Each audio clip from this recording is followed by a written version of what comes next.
Ulrich has really sort of, it leads into what I'm going to talk about, embodied thinking. It's absolutely perfect, because I bet like that chef that you study, who, all the experimentation, like if I was looking at him through my eyes, I would say like he embodies his thinking, embodies his creativity through his process. And Ulrich also mentioned about children and the filmmaker working with children and having the empathy with children. So, but actually, before I go on, I just want you all to stand up. I invite you. Deb, I invite you to stand up. Did you have a PowerPoint? No, no. Okay. Yes. You have a body. You have a body. Right? It's not much You're of a not body. just a brain. You're not just a brain. You're not just a head. You don't walk around with your head just being everywhere without your body. Your head and your brain are connected to every other cell in your whole entire body. So just remember, you think with your whole body, right? Have you ever read Biology of Belief, Bruce Lipton? So if our thinking affects our physicality in terms of our health, our body affects our thinking. So if you are just focusing on thinking in your head and you're not doing whole body thinking, you're actually not tapping into your whole body intelligence, which is what I heard in your stories. You can sit down again now, but just remember, and like we're all sitting here as adults, looking like a typical classroom that we've all been grown into, born into in this century and for the last couple of 100 years since Industrial Revolution, and schools put children through schools basically to get them ready for factories.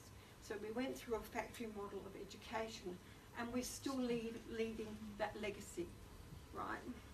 If you were a class of kindergarten children, you would not all be sitting right now. You would be walking, you would be moving, you were doing what that chef does and that filmmaker, and you would be experimenting, and you would be exploring, and you would be gathering over here and doing stuff, and oh, look what we just discovered, and whatever. It just total mobility, and if you needed time out, you just find a little quiet corner and you'd have your peace and you'd relax and you'd do that. There's an amazing Japanese school that's actually giving children freedom again. The whole school's been designed as a circle, and children can all day that they're there, they can actually wander at will to discover what they want to discover. And even the toilet blocks are actually circles of glass, so that the teachers can see the kids going into the toilets. And yeah, I mean, there's sort of sounds a bit weird, but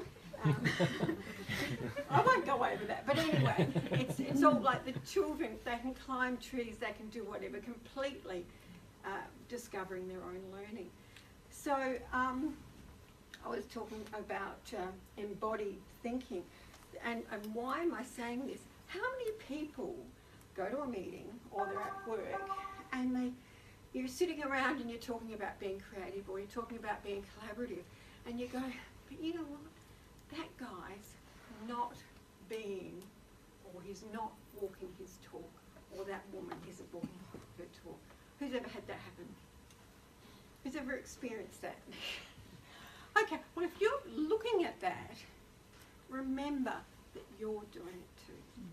Other people are looking at you going, she's just said that, but she's not doing it. He's just said that, but he's not doing it.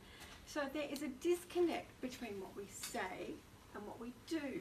And that's a part of our training that since we were little kids and we were shoved into factory-like schools, and started listening to everybody else and giving up learning for ourselves, we got disconnected between what we think and what our body feels and what our body senses.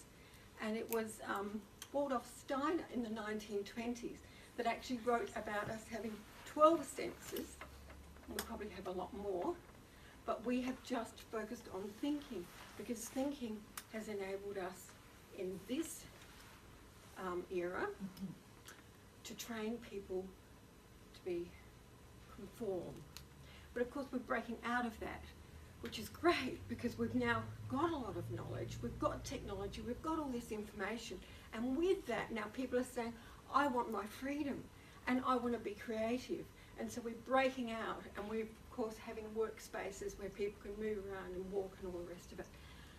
So I would encourage you, just like Ulrich, that yes, not just focus on one, but really try to tap into your multiple intelligences, because I think we're just at the tip of the iceberg of our creative potential, because we've just been focusing on one style of thinking, and that's actually mainly been rational and logical, and it's been since the days of Aristotle, believe it or not.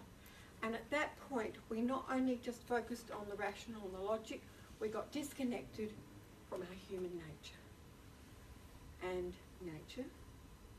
it's now time to reconnect. Thank you.